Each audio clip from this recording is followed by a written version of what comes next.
Welcome to my channel Jyoti concept. आज हम लोग क्लास 12th का कुछ क्वेश्चन ही उसको हम लोग देखेंगे और बहुत ही आसान तरीके से समझेंगे भी। ठीक है, आइए अब हम लोग देखते हैं सूक्ष्म अर्थशास्त्र से आप क्या समझते हैं। ठीक है, पहला क्वेश्चन क्या है, सूक्ष्म अर्थशास्त्र से आप क्या समझते हैं।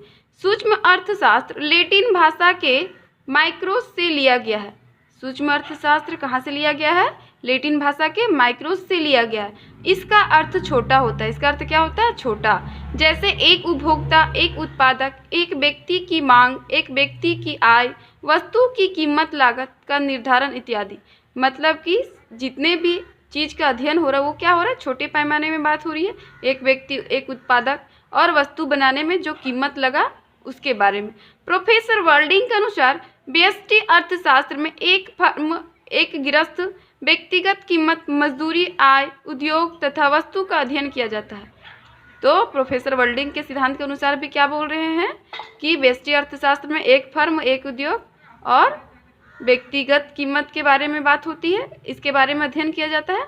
तो सूक्ष्म अर्थशास्त्र उसे कहते हैं जिसका अर्थ क्या होता है, छोटा होता है। ठीक है, जिसको हम लोग छोटे पैमाने में उत्पादन करते हैं उसे क्या कहते हैं हम लोग, सूक्ष्म अर्थशास्त्र। ठीक है, ये हो गया मेरा पहला क्वेश्चन। अब हम लोग आगे देखेंगे दूसरा क्वेश्चन। दूसरा क्वेश्चन है स्थानापन्न और पूरक वस्तुओं में क्या अंतर है। ठीक है, स्थानापन्न वस्तुएं वे वस्तु है जो एक दूसरे के बदले एक ही उद्देश्य के लिए प्रयोग की जाती है। ठीक है, एक दूसरे के बदले मतलब एक दूसरे के समान एक ही उद्देश्य के लिए प्रयोग की जाती है। जैसे चाय, कॉफ़ी, ऐसी वस्तुएं में जब एक वस्तु की कीमत में वृद्धि होती है तब अन्य बातें समान रहने की दशा में स्थानापन्न वस्तुएं की मांग में भी वृद्धि हो जाएगी। जैसे कि कीमत बढ़ने की दशा में चाय की मांग में वृद्धि होगी। ठीक है, कभी कभी ऐसा होता है कि लोग चाय की जगह पे कॉफ़ी भी पी लेते हैं। ठीक है, क्योंकि चाय से भी हमें उतना ही संतुष्टि मिल रहा है, उतना ही यूटिलिटी मिल रही है जितना कॉफ़ी से मिलता है। तो कभी कभी होता है कि चाय का कीमत बढ़ जाता है। ठीक है, चाय का कीमत में अगर वृद्धि हो जाती है, 10 से 15 हो जाता है, तो हम लोग इस स्थिति में क्या करते हैं, कॉफ़ी पी लेते हैं। तो चाय की कीमत में वृद्धि होने पर चाय की मांग क्या हो जाती है, घट जाती है और कॉफ़ी की मांग में वृद्धि हो जाती है। तो यहाँ पे बोल रहा है कि एक दूसरे के बदले मतलब एक दूसरे के समान, ठीक है, एक ही उद्देश्य के लिए जो वस्तु का प्रयोग किए जाते हैं उसे क्या कहते हैं हम लोग, स्थानापन्न वस्तुएं। ठीक है, ये मेरा क्या हो गया, पहला क्वेश्चन। अब हम लोग आगे देखेंगे दूसरा इसी का दूसरा है पूरक वस्तुएं। पूरक वस्तुएं वे हैं जो किसी निश्चित उद्देश्य की पूर्ति के लिए एक साथ प्रयोग की जाती है। ठीक है, जैसे स्कूटर, पेट्रोल।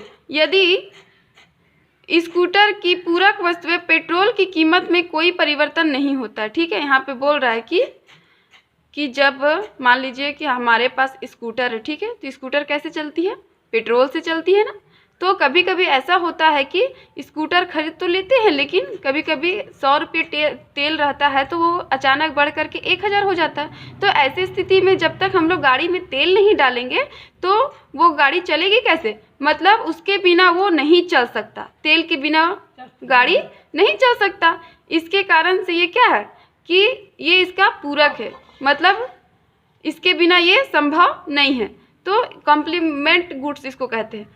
तो इसे हम लोग क्या कहते हैं, पूरक वस्तु। मान लीजिए एक और एग्जांपल दे करके समझाते हैं कि आप लोग देखे होंगे ब्रेड और बटर। कभी कभी ऐसा होता है कि बटर का कीमत में वृद्धि हो जाती है तो लोग ब्रेड को भी नहीं खरीदता, क्योंकि ब्रेड खरीदने से क्या होगा, क्योंकि बटर का कीमत में वृद्धि हो जाने पर उसके पूरक वस्तु कौन सा है, बटर है। उसको लगा करके लोग खाता है ना ब्रेड को बटर में।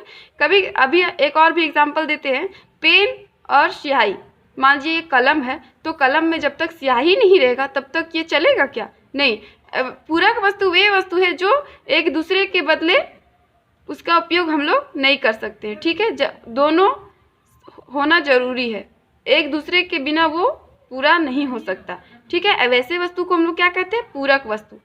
तो आज का वीडियो यहीं तक। अगर मेरा वीडियो अच्छा लगे तो ज़्यादा से ज़्यादा लाइक करें, सब्सक्राइब करें। Thank you.